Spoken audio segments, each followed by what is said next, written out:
Hello everyone and welcome to my YouTube channel. Today we are going to discuss how to fix top part of your wallpaper getting blurred after iOS 17 update, which means if you update your iPhone to the latest version and you see that any kind of wallpaper you put on your iPhone, it is getting blurred on the top of that. So how you can fix that? Basically it is a feature which provide you the facility that you can simply watch the correct time and you do not have any blurred vision while watching the time on iPhone.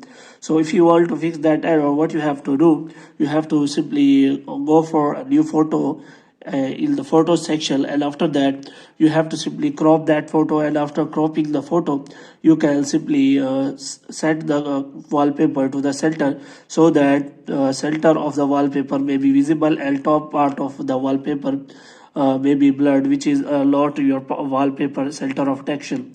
So in this way you can simply fix that error.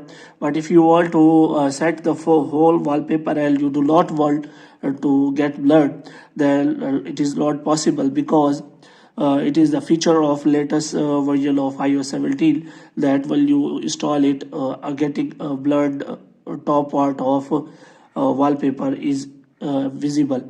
So it is the feature, so you do not get fixed that. So you have to make sure that you use that wallpaper which is already blurred on the top of that, so you do not have to panic about that. So hope you have liked this video. If you get more videos like these, you can subscribe our channel.